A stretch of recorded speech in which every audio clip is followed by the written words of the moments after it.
No somos la primera radio que escuchaste. Fuimos la última. Y te quedaste. Radio Sónica. Somos la radio online líder de Argentina. Estás escuchando Café con Luber, con la conducción de María José Lubertino.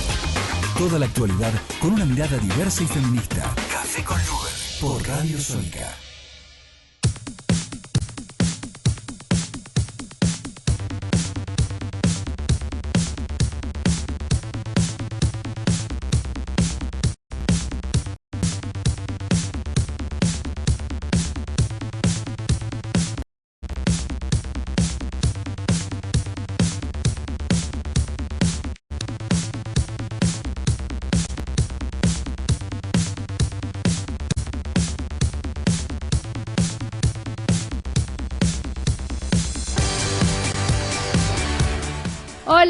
Hola, buenas tardes. Estamos arrancando una nueva tarde, una nueva semana de Café con Luber, acá desde Radio Sónica y para todo el país y para todo el mundo, ¿por qué no? Porque nuestra transmisión es digital.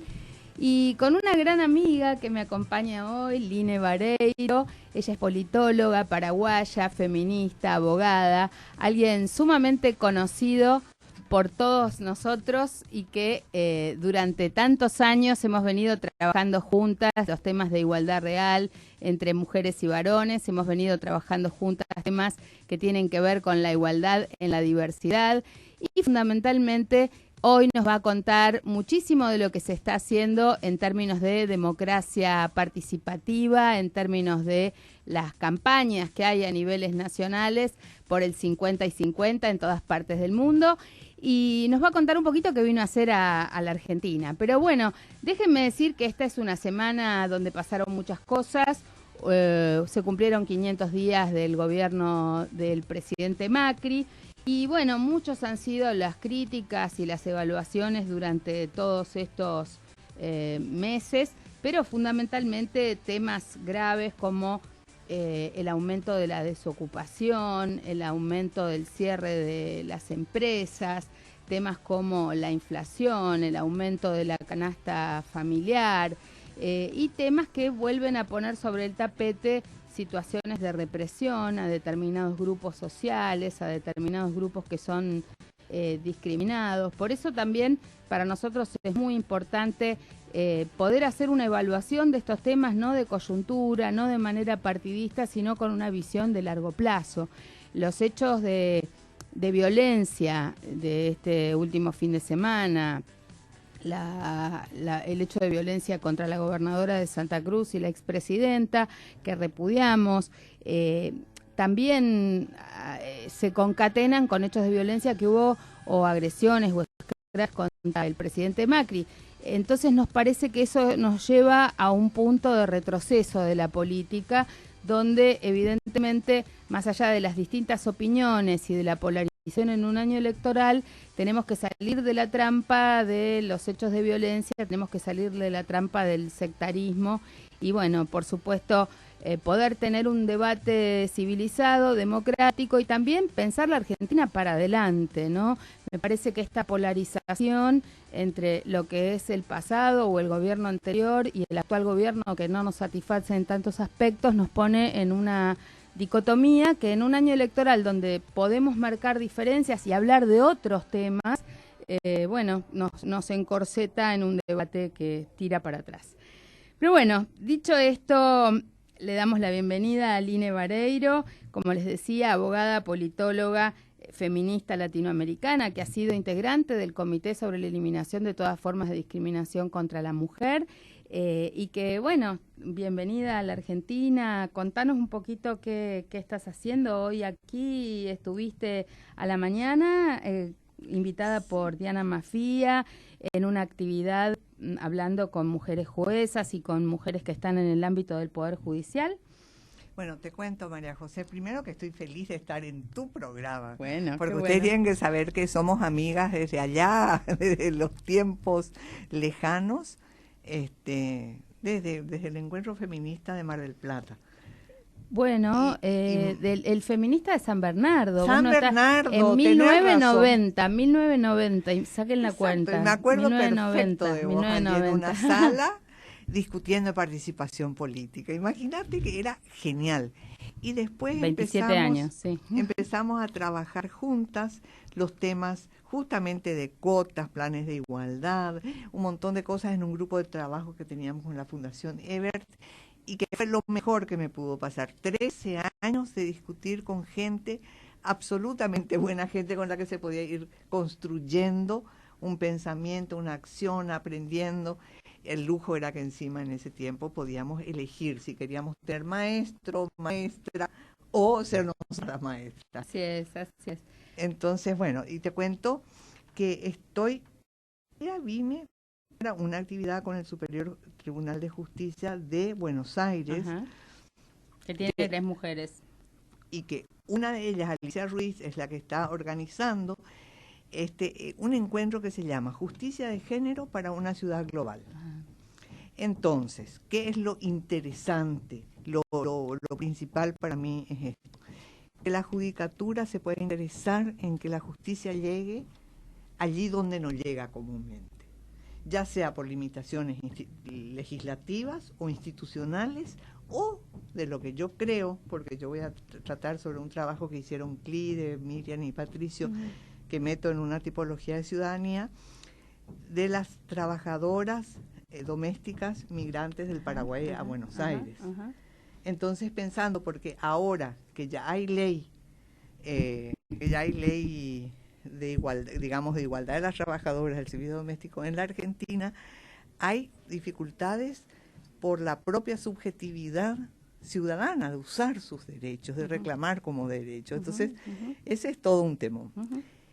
Como iba a venir yo y la gente supo, entonces así me invitó mi amiga María José y me invitó Diana Mafía para el observatorio, entonces temas diferentes. Con Diana hoy estuvimos conversando con las juezas, todo esto en el Consejo de la Magistratura, en el observatorio, inclusive estuvo el presidente del Superior Tribunal hablando sobre el estado de los derechos en América Latina y el Caribe en base a un trabajo que yo hice para la CEPAL previo a la Conferencia de la Mujer. Y ahora, bueno, vamos a hablar un poco de democracia paritaria, pero bueno, son estos 3 temas. Y también me impresionó mucho el interés de Página 12, cómo están interesados, me hablaron dos periodistas, en fin, es una cosa fantástica lo que está pasando de ese punto de vista. Una personalidad relevante, ya todas te conocen y las periodistas deben estar interesadas particularmente en esto, pero lo interesante también un poco cuando hables con Página 12 es conectar, digamos, lo que tus conocimientos teóricos genéricos y tus conocimientos de América Latina, aterrizarlos un poco a la realidad local. Claro. Que también no te faltan herramientas para hablar críticamente de nuestros defectos. Fíjate que después de tantos años de tener la ley de cupo, ahora venimos lidiando con la posibilidad de tener normas paritarias. No hemos logrado tener, a pesar de haber tenido una mujer presidenta, gobiernos paritarios. Digamos que no se conocen tampoco gobiernos provinciales paritarios, a pesar de tener varias gobernadoras mujeres. Y nos han retaseado la ley del 50 y 50. Se aprobó en la provincia de Buenos Aires, pero no a nivel nacional. Y sabemos que además democracia paritaria es algo más que un número de 50 y 50, pero también fue un año difícil en el cual muchos partidos políticos mandaron leyes y proyectos y también presentaron listas que fueron objetadas por el tribunal, digamos, electoral, porque ya empezaban a violar de vuelta la ley de cupo. Ni siquiera iban hacia la paridad, sino que retrocedieron. Y hasta un camarista de la justicia electoral llegó a decir que, bueno, la ley de cupo debía ser transitoria y no permanente, da la vía. Con lo cual eso también genera preocupación, porque si no se avanza, se retrocede, ¿no? Claro, claro. Bueno, pero compartinos un poco, ¿qué está pasando en América Latina con la democracia paritaria? Bueno, es fascinante, María José, porque pensá si hace 20 años, o 1980 y tantos, Bolivia tenía una diputada. Sí. Ni se nos ocurriría tomar su caso como espejo de cosa buena, seguir un modelo. Resulta que esta idea del 50-50, pero en realidad no es 50-50, es la paridad en realidad, que yo me conformo con que refleje a la población, ¿sí? Que está bien. Si refleja a la población, está bien, aunque no sea 50-50. Bueno, las mujeres en general somos más. Sí, por eso. Esa es como la idea. Y las europeas que en el 92 sacaron la idea de democracia paritaria y la paridad, verdaderamente para ellos democracia paritaria es igual a paridad. En América Latina no. En América Latina, en realidad, hay una idea que es muy rica desde mi punto de vista, es que pasa lo siguiente. La paridad es necesaria, es imprescindible, pero no se agota allí para la construcción de una democracia paritaria. En realidad, la democracia paritaria es la que pone en el centro la inclusión. Así como la representativa pone en el centro que pueda tener representación de la sociedad y se toca el 50% justamente para mejorar la representación, que en la participativa tenés la consulta ciudadana, la democracia directa, que obviamente sin la representativa la usó Franco, la usó Mussolini, o sea, no es que es automáticamente buena la consulta directa. Grandes dictadores, la constitución de la dictadura de Pinochet se aprobó por plebiscito, ¿sí? Así es, esa es parte de la historia, porque ellos decían eran el líder y las masas en todo caso, y entonces se hacían consultas populares sobre cuestiones, pero destruían la democracia representativa. Entonces, se necesitan las distintas democracias, y ahora la idea es que con la representativa pongamos en el centro, con la democracia paritaria, pongamos en el centro mismo la inclusión.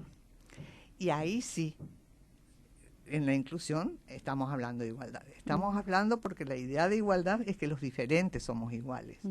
Porque no es que se inventó para que los condes sean iguales a los duques, no. Digamos que desde que en Europa comenzaron con este concepto de paridad, yo me acuerdo haber estado en reuniones, sobre todo con una organización de mujeres belgas. Las belgas habían planteado este concepto de paridad que era más rico que el hecho de igualar los números entre varones y mujeres. Paritario no era cuantitativo, sino también cualitativo, era ser tomados como pares, era que varones y mujeres fuéramos pares, estuviéramos a la par. Este reconocimiento recíproco de ciudadanía en la diversidad. Me parece que ha habido todo un largo camino y sobre todo todas las luchas de las mujeres por el cupo, por las acciones afirmativas en América Latina, los saltos cualitativos de los gobiernos paritarios que hubo en algún momento en Chile, en Ecuador, en Bolivia. Hubo varios momentos interesantes con muchas mujeres que cambiaron cualitativamente también, con aportes en términos de a qué temáticas se dedicaron, construcción alternativas con movimientos sociales, etcétera. Pero también me parece que hay de vuelta un momento interesante en Europa, que no sé si lo tenés muy al tanto. Me está interesando lo que está pasando con los países nórdicos. Quisiera ir a Islandia a ver qué pasa con esa revolución naranja de las mujeres, que ahora son un gobierno de mujeres con una visión muy feminista y con muchas propuestas alternativas a lo que eran, digamos, las maneras de gobernar tradicionales, contrariamente a lo que sucede, qué sé yo, en el continente. Digo, me parece que, viste, mientras va para atrás, Inglaterra, Francia, vemos que, digamos, de España, son gobiernos que van para atrás, pareciera que hubiera nuevos cambios de mujeres, una generación de mujeres más jóvenes en los países nórdicos y particularmente el caso de Islandia. No sé, no tenemos contacto, estamos remotas, pero me parece que sería imprescindible tomar contacto. Pero vieras, María José, que en Suecia hablan también de que tienen un gobierno feminista. ¿Sí? Sí. No, lo que quería decirle a la gente es que hay una diferencia impresionante entre democracia paritaria y ciertas paridades. Por ejemplo, Zapatero hizo gobierno paritario, ¿sí? Él nombra mitad y mitad en el gabinete. Tenemos que saber que para el gabinete solo se necesita la voluntad de quien preside esa instancia. Entonces, esto podemos pensar en municipios, en gobernaciones, podemos pensar en la presidencia de la República, gabinetes paritarios. Allí, con excepción de Colombia, que tiene una disposición de 30%, no tenemos en la región, pero es posible tenerla. Ahora, para que haya la democracia paritaria, además, como decís vos, es necesario, eso pues se necesita políticas públicas. Creo que estamos en buen momento porque la Agenda 2030 exige la inclusión.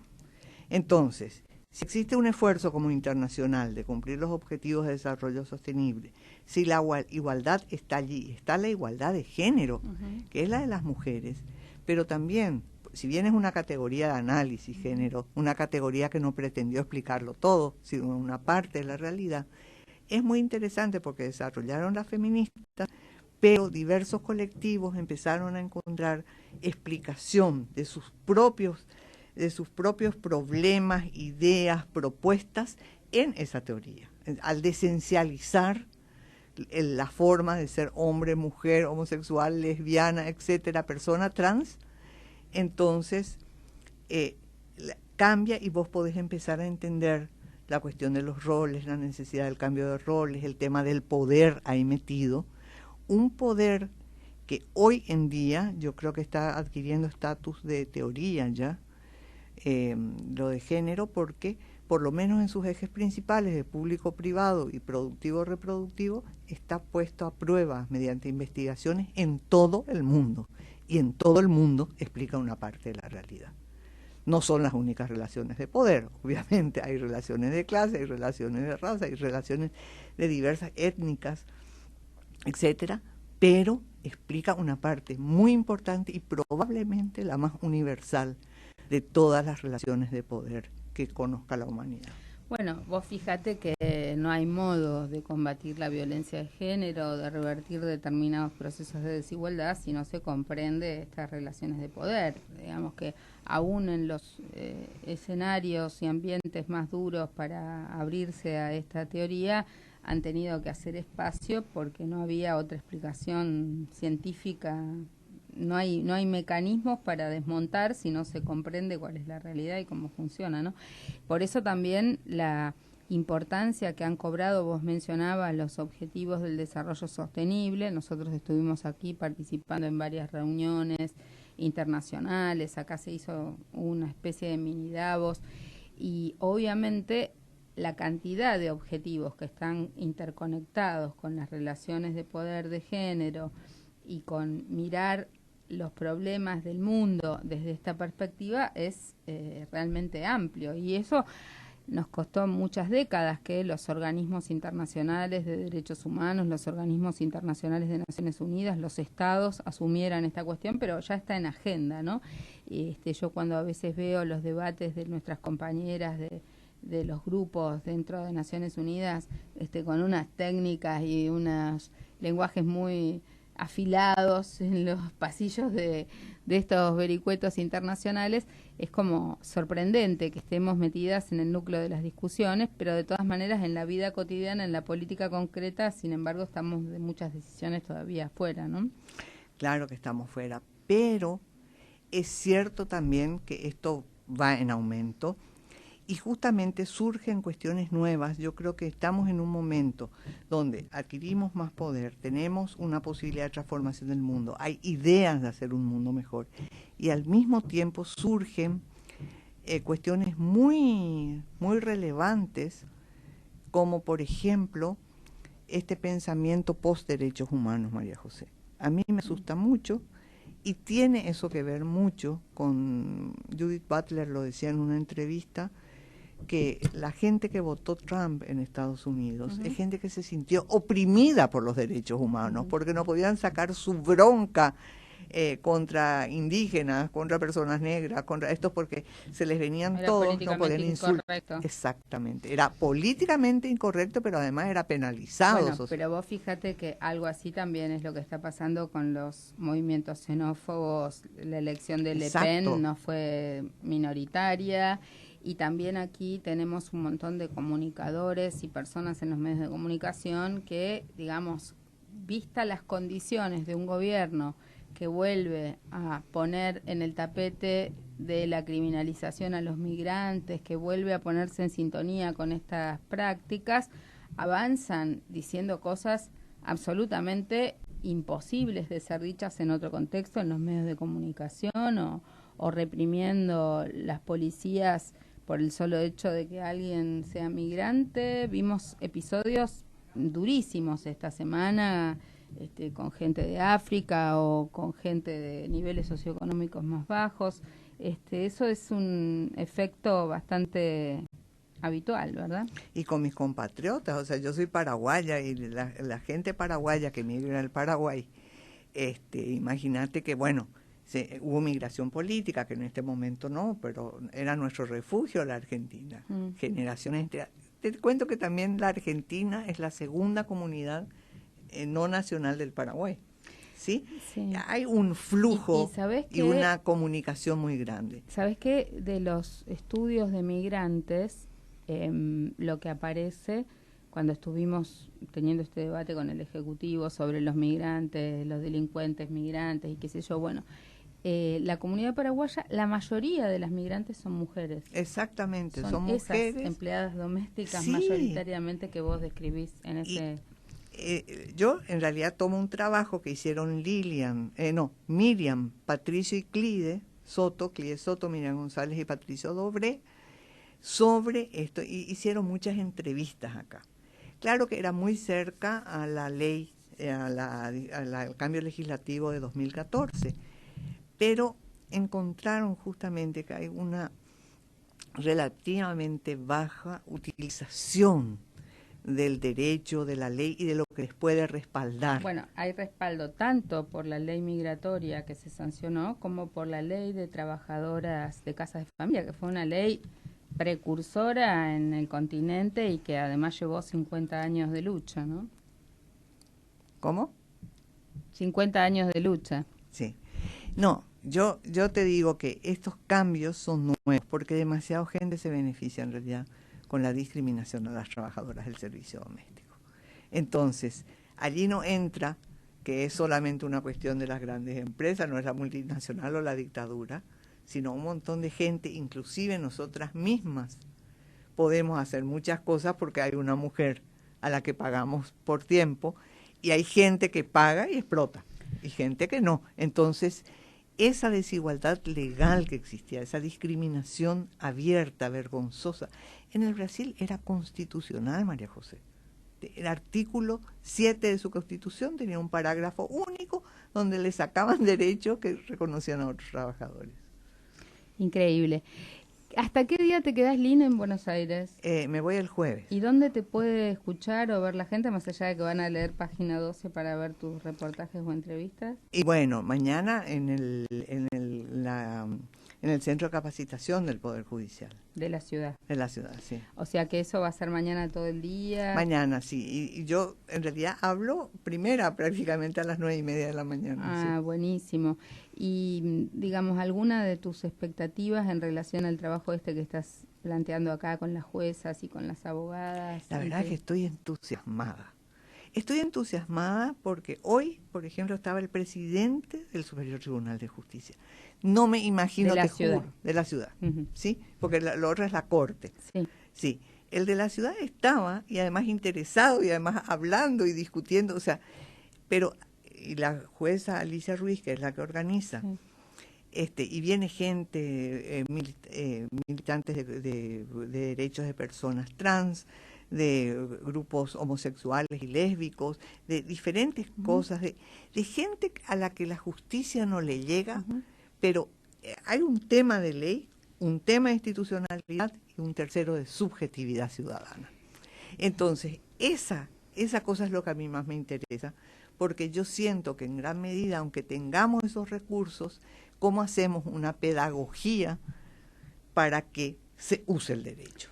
Se está avanzando mucho. Toda la semana pasada estuvo dedicada, fue la semana de acceso a la justicia y tuvimos una serie de debates muy importantes en el Congreso de la Nación con muchas organizaciones y sobre todo se discutía esto de cuántas veces la propia justicia, no solo por términos de accesibilidad para las personas con discapacidad o por discriminación, sino también bloquea a quienes reconoce como sujetos de las causas, ¿no?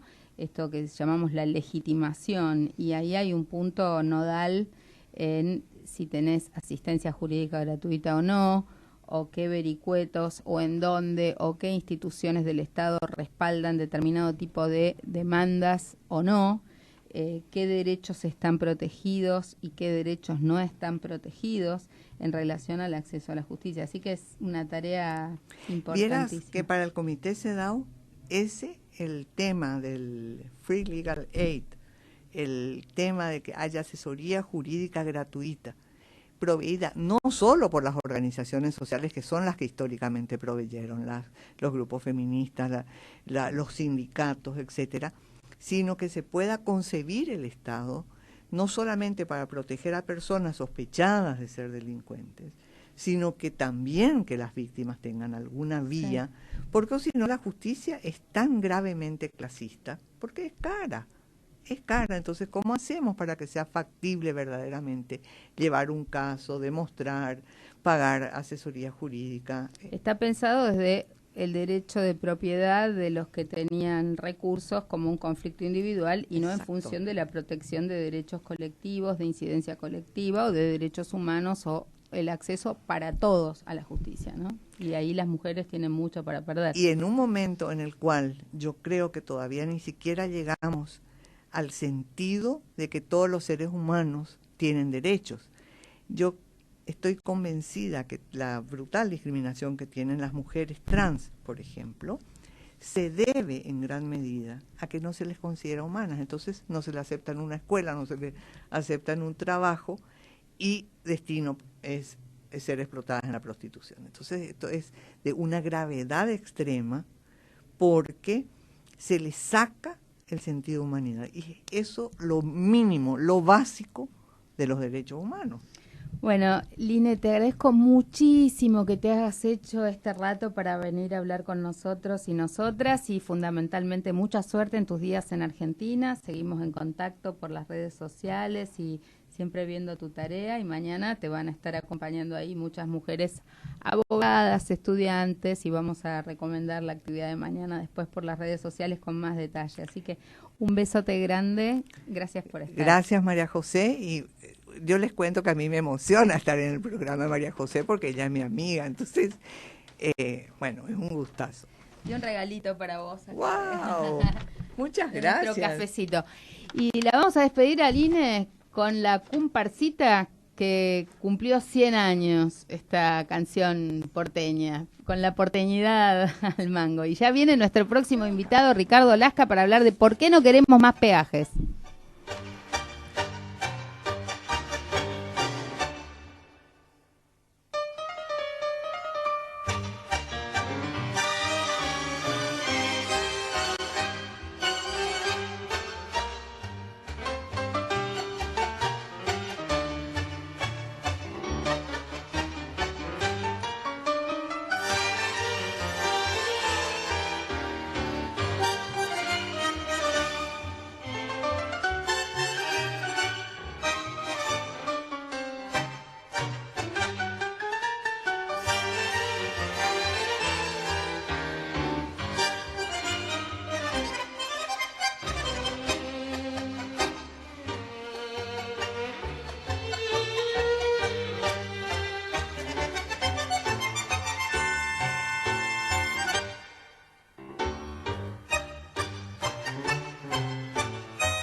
Bueno, 100 años de la comparsita y la recordamos así con cariño porque en definitiva somos porteños y tangueros también. Estamos con Ricardo Lasca, como les compartí. Él desde hace muchos años preside el comité de usuarios de peajes a lo largo y ancho del país y siempre compartimos la crítica a los aumentos desmedidos en los peajes, pero ahora hay una oportunidad histórica porque el viernes pasado vencieron las concesiones de la mayoría de los peajes a nivel nacional y por supuesto ellos están planteando la necesidad de volver a un sistema estatal, a un sistema que no esté privatizando las vías públicas, ¿no? Por favor, ¿cómo estás? Gracias por estar con nosotros. No, gracias por la invitación. Primero hay que aclarar a la audiencia que lo que se cobra en Argentina no es peaje, ¿no? Sí. Porque el sistema de peaje directo con cabinas de cobro en ruta está concebido para cuando uno construye, termina la obra, luego la recupera con una tarifa y una renta razonable, porque es un servicio público, y con un camino alternativo libre de pago. En nuestro país, que somos los campeones de las barbaridades, se implementó un sistema inédito en ruta existente, pagada con nuestros impuestos y sin camino alternativo, lo cual ha generado verdaderos monopolios naturales, aduanas interiores, por eso es un impuesto a la circulación al tránsito, y no un peaje, porque no es que uno está en contra, sino que es un sistema de falso peaje implementado en la Argentina, y aparte antieconómico por el bajo caudal de tránsito que hay. Entonces, recordemos que este sistema se implementa a partir de la década del 90. Exacto. El menemismo, dentro de tantas privatizaciones, esto que era estatal también lo privatiza, pero privatizan los beneficios, pero el Estado es el que sigue poniendo el dinero para la construcción de caminos. Claro, justamente, un caso concreto, una obra de envergadura que se hizo como la ruta 12 y 14 del Mercosur, 2 rutas nacionales, el corredor número 18, bienvenido sea, pero esa plata la puso el Estado Nacional y esa ruta está concesionada hace 26 años, se pagan 4 estaciones de peaje y no pusieron un peso. O sea, lo que se recauda se lo llevan las estaciones de peaje que tienen un costo fenomenal. Entonces, Vialidad es la que en definitiva se ocupa de todo a través de los impuestos que pagamos nosotros, impuestos a los combustibles, tasas viales, contribuciones, etcétera, dinero que es malversado, desviando al fondo hídrico, a los jubilados. Fíjate que se recaudan de impuestos a los combustibles 60.000 millones de pesos anuales. Eso equivale a 2.000 kilómetros de autovías nuevas por año que se ponen a ser libre de peaje. Estamos hablando de las rutas que ahora vencieron estas concesiones. ¿De qué provincias? Decinos de qué provincias. De casi todas. De Buenos Aires, sí, Santa Fe, Córdoba, Santiago del Estero, en el litoral argentino. Y como muy bien mencionaste, será una gran oportunidad porque los contratos ya es la segunda vez ahora al margen de otras, ¿no? Que se prorrogaban, vencían el viernes pasado, le dan otro año más. Y estos, o sea, ¿hicieron una prórroga ya? Sí, inclusive están como de un año. Sí, como cupas, porque es algo totalmente ilegal. Bueno, vos sabés, o sea, no sé si sabés, pero te cuento que acá en la ciudad de Buenos Aires, en otro tema, pero también gran curro, negocio urbano de las grúas, están en situación de ocupas hace décadas. O sea, es una situación parecida. No mejora el estacionamiento, no mejora el tránsito, cobran por acarrear, pero tampoco, digamos, no se justifica que sea un privado el que esté haciendo esta actividad, sino que es lucro para 2 empresas monopólicas. Todo recaudar. En la ciudad de Buenos Aires es escandaloso. Todo recaudar. O sea, la reta cree que la ciudad es un shopping, ¿no? O sea, un festival, una placita, cuando no hay gasas en los hospitales. Sí, y nos está pasando algo también, como lo que dijiste, nosotros aceptamos en la legislatura de la ciudad de Buenos Aires construir un predio para múltiples usos al lado de la Facultad de Derecho. Se construye este predio, que lo vas a ver, lo difundieron como con terrazas verdes, que en definitiva son más, es más cemento que terrazas. Y la sorpresa, después de que se está terminando la construcción, es que lo dan en concesión.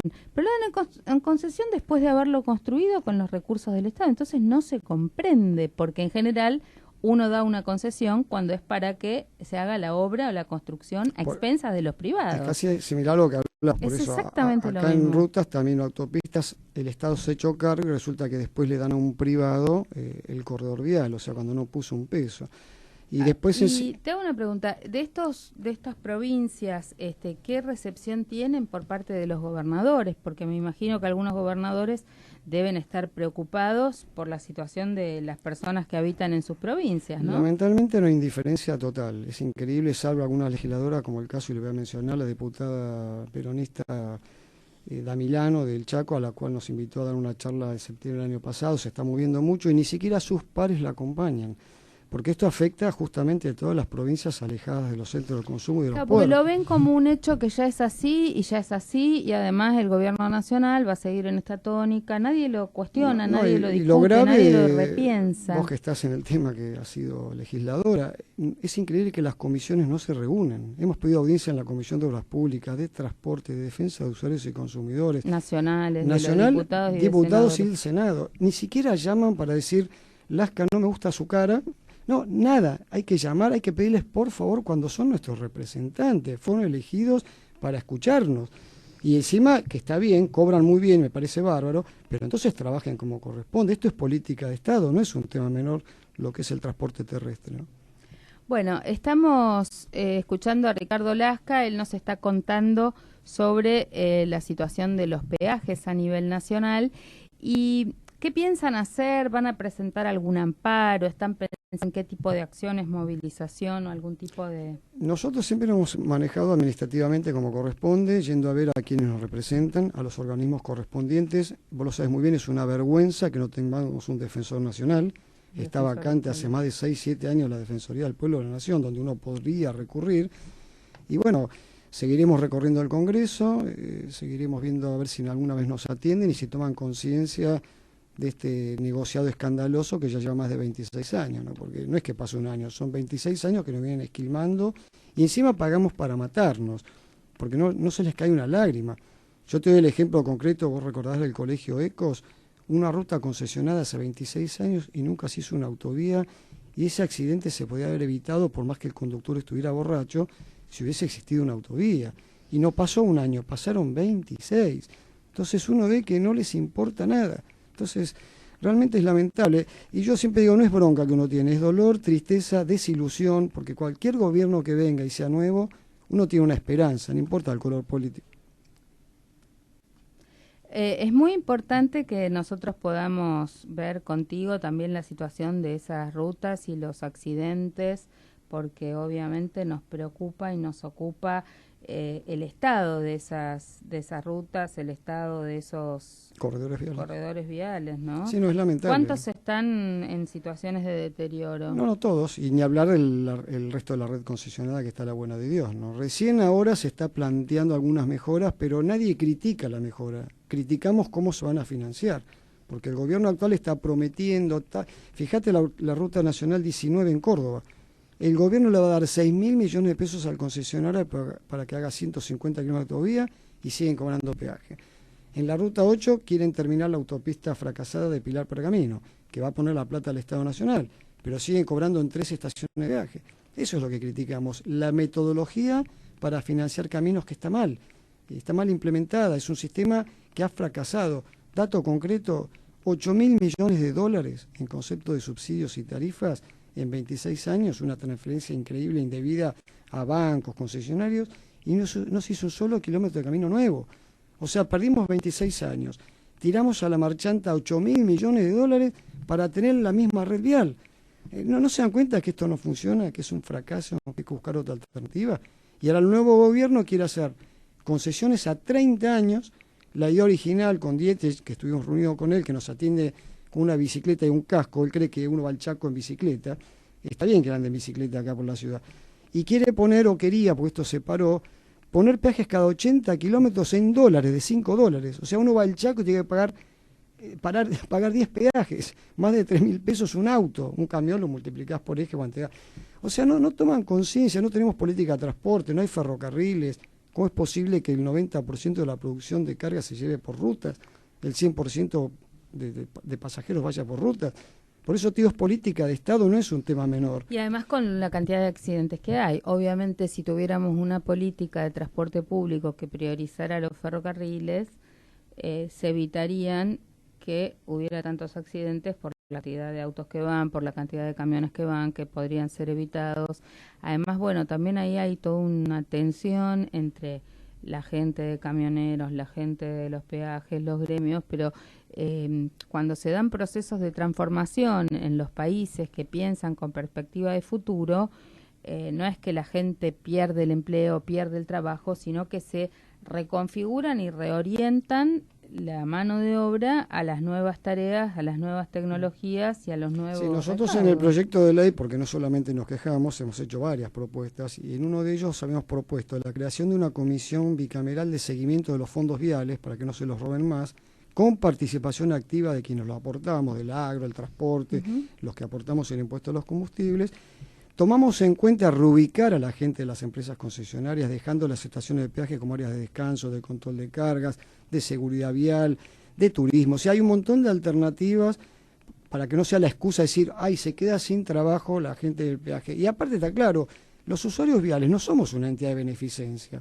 Los que están en las rutas son agrónomos, veterinarios, comerciantes, viajantes, el transportista. Nosotros somos agrónomos, por ejemplo. No usamos la ruta para ir a jugar al casino, como en algún momento se dijo, un gobernador dijo, la autovía 2 es para jugar al casino. No son para ir a timbiar las rutas, son para generar riquezas, beneficios para toda la comunidad, para desarrollar el país, son estratégicas para el país. Entonces, hay que tener en cuenta eso. Hemos contemplado cómo reasignar a esa gente, mismo en la Dirección de Vialidad Nacional, Provincial, lo que vos decías, generar módulos de construcción cortos, chicos, para que actúen empresas constructoras chicas y absorban esa gente que está, por ejemplo, en Junín. Hago una autopista en Rufino, qué sé yo, bueno, alguna constructora de la zona que pueda tomar esa gente que está en la cabina de peaje de Junín o en la de Rufino. O sea, hay alternativas, pero no hay coraje, voluntad y decisión política para terminar con este negociado fenomenal de la patria contratista, del club de peaje, los amigos del poder. Macri casualmente hace poco dijo, las mafias empresarias, y sin embargo le sigue dando estos negociados a ellos. Ahora no nos olvidemos, quizás Macri cambió, Macri pertenece a la patria contratista, Macri era el que tenía en la década menemista 4 corredores viales, Macri era el que daba tickets falsificados en la Ruta 9, hubo una denuncia penal por Juan Pablo Cafiero de más de 14 millones de dólares de evasión de IVA. Entonces uno ve un sistema donde dan tickets truchos, ilegal, no hay camino alternativo que es claramente inconstitucional, antieconómico por bajo caudal de tránsito. O sea, ¿qué esperan para terminar con esto? ¿Nos van a dar 30 años más de castigo? Ni siquiera uno, no, 30 años más. Bueno, la verdad, yo te digo la verdad, insisto, es el dolor que uno siente de esto, ¿no? De no...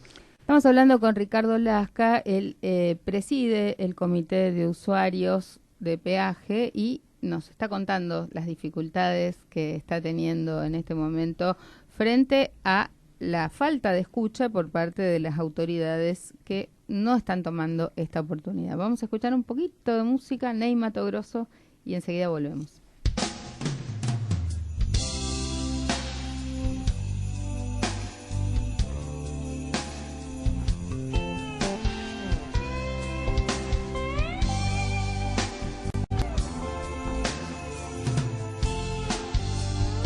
Hoje tive pesadelo e levantei a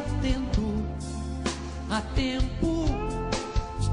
Eu acordei com medo e procurei no escuro alguém com seu carinho.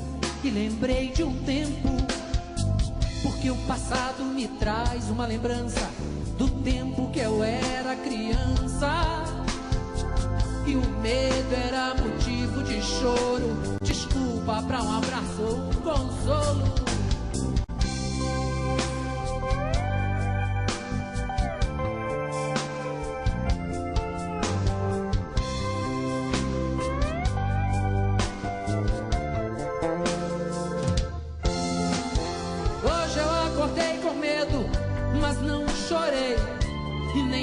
Abrigo do escuro eu via o infinito sem presente, passado ou futuro. Senti um abraço forte, já não era medo, era uma coisa sua que ficou em mim. De repente a gente vê que perdeu ou está perdendo alguma coisa morna e ingênua que vai ficando no caminho. Que é escuro e frio, mas também bonito, porque é iluminado pela beleza beleza do que aconteceu há minutos atrás.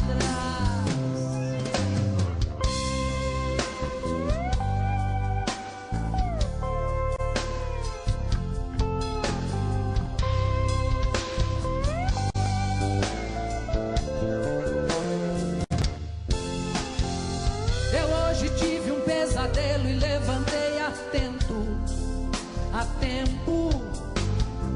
Eu acordei com medo e procurei no escuro alguém com seu carinho e lembrei de um tempo. Porque o passado me traz uma lembrança do tempo que eu era criança. E o medo era motivo de choro, desculpa pra um abraço ou um consolo. Com medo, mas não chorei, nem reclamei abrigo. Do escuro eu via o infinito sem presente, passado ou futuro. Senti um abraço forte, já não era medo, era uma coisa sua que ficou em mim, que não tem fim. De repente a gente vê que perdeu ou está perdendo alguma coisa, morna e ingênua, que vai ficando no caminho, que é escuro e frio, mas também bonito, porque é iluminado pela beleza do que aconteceu há minutos atrás.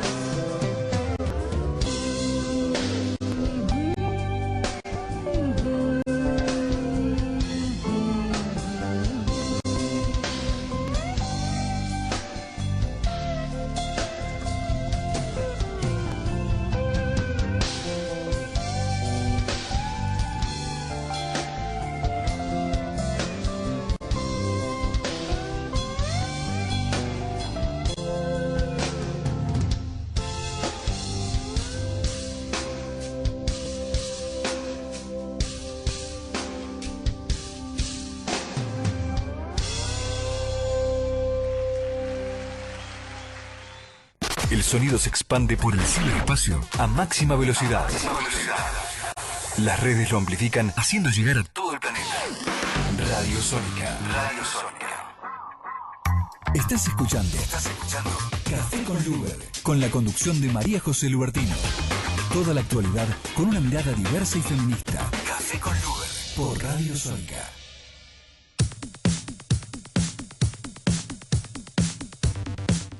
Bueno, y estás escuchando Café con Luber y estamos acá con Ricardo Lasca hablando del tema de los peajes, pero no quiero dejar de compartir con vos la información que te habíamos anticipado de que hemos presentado un amparo por la venta de tierras ilegales de de lo que se ha dado en llamar Catalinas Norte 2.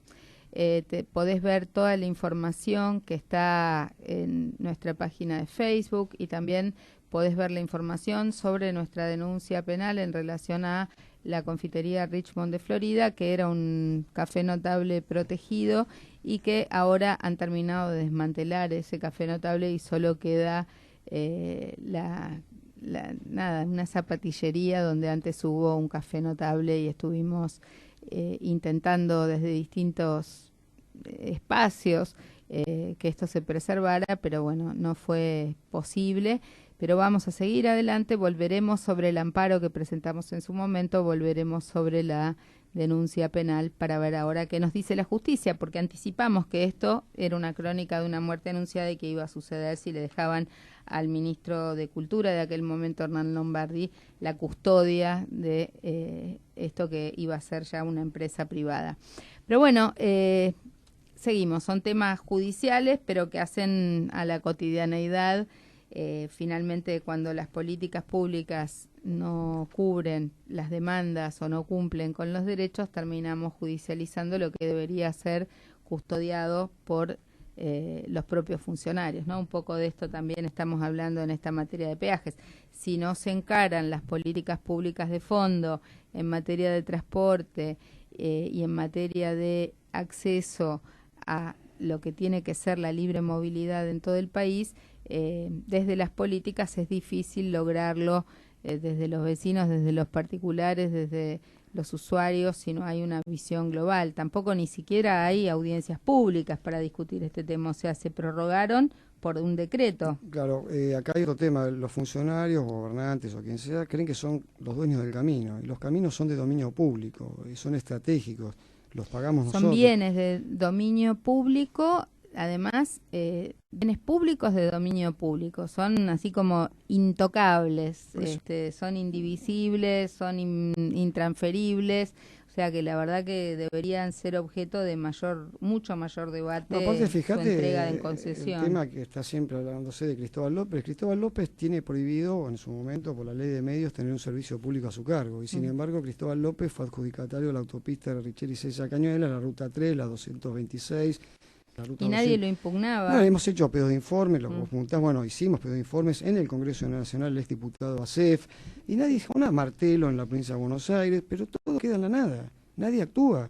Como ahora ahí, por ejemplo, debería haber organismos de control del Estado, la auditoría. Bueno, la auditoría trabajó mucho, pero vos lo sabes muy bien, no le llevan a punto los informes que se hacen en la auditoría. Y el organismo de concesiones viales, una truchada total, un organismo insuficiente, burocrático, que solo se interesa en defender los intereses de los concesionarios.